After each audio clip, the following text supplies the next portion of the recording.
जय गुरुदेव। एक बहुत पुराने गुरु भाई, उन्होंने परम पूज्य स्वामी जी महाराज का ये संस्मरण सुनाया। उन्होंने बतलाया कि बात है नए आश्रम के निर्माण के समय की। ट्यूबवेल का पानी सड़क के दूसरी तरफ ले जाने से संबंधित ये प्रसंग था। बात है सितंबर अक्टूबर के महीने की। नए आश्रम के पुराने कुएं में बोरिंग हुई थी और उसके बगल में एक सड़क जो कार्यालय के गेट से चलती थी उत्तर दक्षिण। तो ये गुरु भाई रघुनाथ प्रसाद श्रीवास्तव जी, इन्होंने पहले भी कई संस्मरण सुनाए हैं। तो उन्होंने बताया कि एक दिन स्वामी जी महाराज ने मुझे और मनीराम भट्ट उन्हें आदेश दिया कि सड़क के दोनों तरफ एक गड्ढा अपनी ऊंचाई से थोड़ा कम 4-5 फीट गहरा खोद दो। तो हम लोगों ने बड़े ही प्रसन्नता से आदेश पालन किया और बड़े परिश्रम से शाम तक गड्ढा खोदकर तैयार कर दिया। शाम को स्वामी जी महाराज लौट कर आए और आकर देखे तो गड्ढा खोद कर तैयार था। तो स्वामी जी महाराज देखकर बड़े खुश हुए और बोले कि यह हुई ना बात।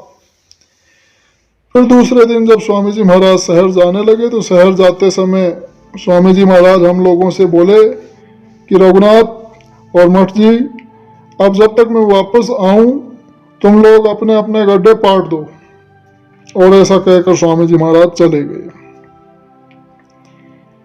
और फिर शाम को वापस आकर देखे स्वामी जी महाराज तो गड्ढा पाट दिया गया था। तो देखकर स्वामी जी महाराज बोले कि बहुत अच्छा, यह हुई ना बात। हम लोग सिर्फ स्वामी जी महाराज की मौज निहारते रहे चुपचाप। किसी की हिम्मत नहीं हुई कि स्वामी जी महाराज से कुछ पूछे। फिर स्वामी जी महाराज दूसरे दिन फिर आए और फिर जाते जाते स्वामी जी महाराज बोल गए कि एक और गड्ढा फिर वहीं पर खोद दो, उतना ही गहरा। और भट्ट जी, आप दूसरी तरफ सड़क के पुराने भरे हुए गड्ढे से थोड़ा आगे दूसरा गड्ढा खोद दो। तो हम लोग आदेश पाकर फिर से गड्ढा खोदने में लग गए। स्वामी जी महाराज से कुछ पूछे नहीं कि क्यों पहले गड्ढा भरवा दिया था और अब फिर से खुदवा रहे हैं। तो दूसरे दिन स्वामी जी महाराज आए तो स्वामी जी महाराज पूछे कि तुमने पूछा नहीं कि क्यों दोबारा गड्ढा खुदवाया है। तो मैंने कहा कि मुझे इससे क्या मतलब है स्वामी जी, मुझे तो आदेश पालन करने में ही आनंद आता है और आपकी मौज में ही आनंद आता है।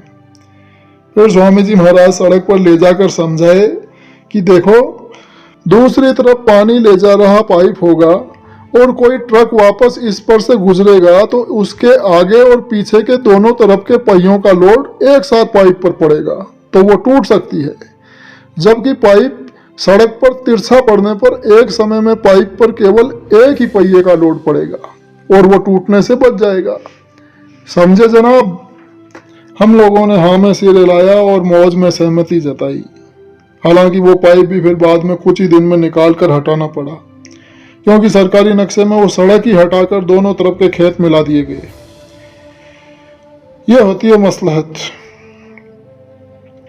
यह पुराना संस्मरण स्वामी जी महाराज के 1964 के नामदानी गुरु भाई श्री रघुनाथ प्रसाद श्रीवास्तव जी ने बतलाया संगत के प्रेमियों को। जय गुरुदेव।